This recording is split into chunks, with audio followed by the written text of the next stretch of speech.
ایک عورت بنی اسرائیل میں رہتی تھی جو بہت بدکار تھی۔ خدا نے اس کو حسن و جمال سے بھی خوب نواز رکھا تھا، اور وہ بدکار بھی انتہا درجے کی تھی۔ پوری بستی کے ساتھ اس کے تعلقات تھے۔ وہ اتنی مالدار ہو گئی کہ اس نے اپنے لیے بڑا محل بنوا لیا تھا، اور ایک تخت بنوایا جس پر وہ بن سنور کر ملکہ کی طرح بیٹھتی تھی، اور اس کے ساتھ غلط تعلق رکھنے والے پورے شہر کے امرا تھے۔ اس کی زندگی ایسے ہی گزر رہی تھی۔ ایک مرتبہ کیا ہوا کہ وہ اپنے گھر کا دروازہ کھول کر تخت پر بیٹھی تھی کہ قریب کسی اور بستی کا نوجوان تھا جو بہت نیک تھا، عبادت گزار تھا۔ وہ ادھر سے گزرا اور گزرتے ہوئے اچانک اس کی نظر اٹھی تو اس عورت پر جا پڑی، اور اس عورت کی ایسی تصویر اس کے دل میں چھپ گئی کہ وہ آگے تو چلا گیا مگر اس کا دھیان ادھر ہی بھٹک گیا۔ پھر وہ ذکر میں، تسبیح میں، تلاوت میں جب بھی بیٹھتا تو اس کا دل ہی نہیں لگتا تھا۔ اس نے روزے بھی رکھے لیکن دل سے خیال نہ نکلا۔ اس نے اپنے آپ کو تکلیف بھی پہنچائی، کئی دن اپنے آپ بھوکا پیاسا رکھا، مگر اس کے دل سے اس عورت کا خیال نہ نکلا۔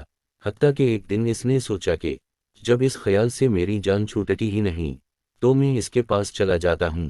چنانچہ اس کے پاس جو تھوڑا بہت سامان تھا اس نے بیچا، اور اس نے اتنے پیسے تیار کیے جتنے سے وہ بدکار عورت اپنے پاس آنے کی اجازت دیتی تھی۔ وہ اس عورت کے پاس چلا گیا اور اس کو پیسے دے کر اس کے پاس چارپائی پر بیٹھ گیا اور اس کے ساتھ بات چیت کرنے لگا۔ اچانک بات چیت کے دوران اس کے دل میں یہ خیال آیا کہ میں نے نیکوکاری کے اتنے سال گزارے ہیں، آج اسے بھی دیکھ رہا ہو، میرا اللہ مجھے اس غیر عورت کے ساتھ بیٹھے ہوئے دکھے گا۔ بس یہی خیال اس کے دل میں آیا تو اللہ کا ڈر اس پر غالب آ گیا اور نوجوان نے کانپنا شروع کر دیا۔ عورت اس سے پوچھنے لگی کہ تم کانپ کیوں رہے ہو، تمہارا چہرہ پیلا کیوں ہو گیا ہے؟ اس نے کہا کہ بس میری طبیعت ٹھیک نہیں۔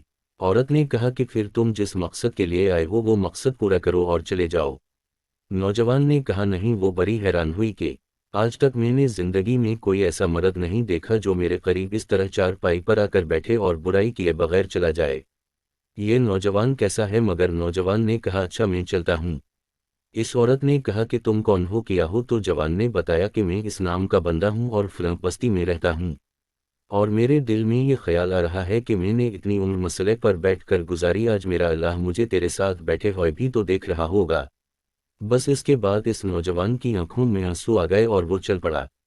چنانچہ عورت کے دل میں خیال آیا کہ یہ کنور نوجوان اللہ سے اتنا ڈرتا ہے جبکہ اس نے گناہ بھی نہیں کیا، اور میں تو سارا دن اور ساری رات گناہوں میں ڈوبی رہتی ہوں، میں تو خدا سے ڈرتی ہی نہیں۔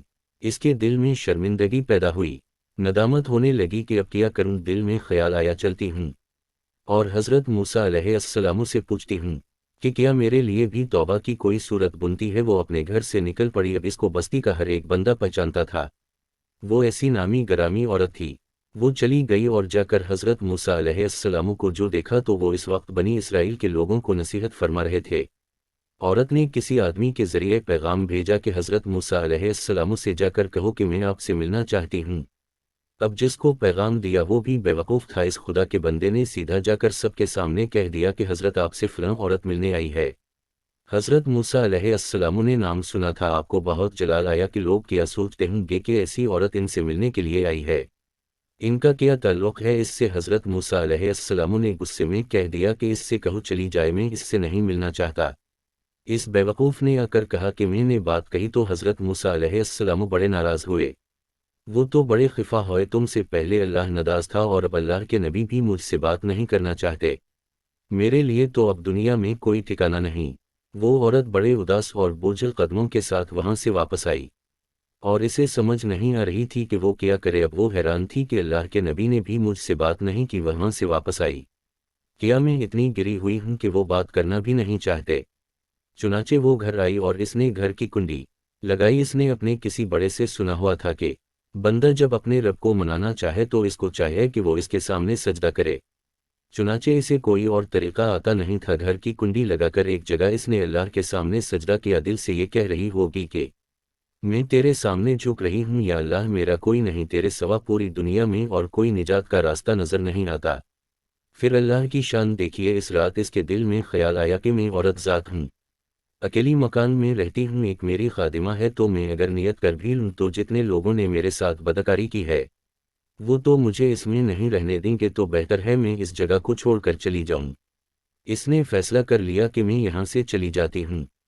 اس نے اپنے آپ کو ایک سادہ سے کپڑوں میں لپیٹا تھا کہ کوئی کپڑوں کو اور حسن و جمال کو نہ دیکھے کہ یہ کون جا رہی ہے۔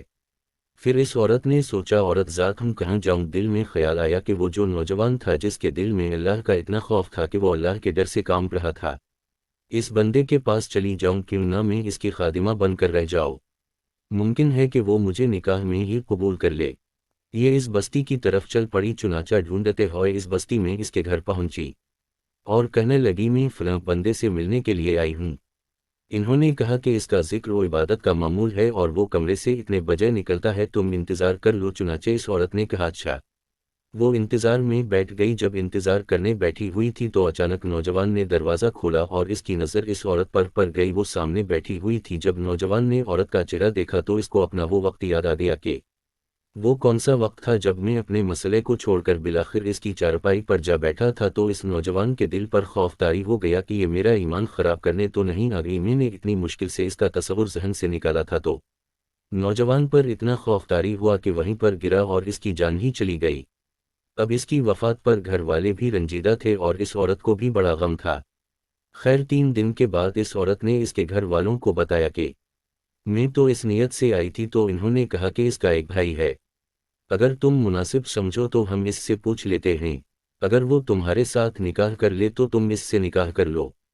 اس نے کہا ٹھیک ہے۔ جب بھائی سے پتہ کیا تو اس نے کہا ٹھیک ہے، اگر پہلے یہ ایسی عورت رہی ہے اور اب توبہ کی نیت کر چکی ہے تو میں اس کو اپنے نکاح میں قبول کر لوں گا۔ چنانچہ اس عورت کا اس کے بھائی کے ساتھ نکاح ہوا اور اس عورت کو اللہ تعالیٰ نے 7 بیٹے عطا فرمائے اور وہ 7 بیٹے بنی اسرائیل کے اولیاء میں سے گزرے۔ ایسی بدکار عورت بھی اگر توبہ کرتی ہے تو اللہ تعالیٰ اسے 7 ولیوں کی ماں بنا دیتے ہیں۔ وہ مولا کتنا کریم ہے۔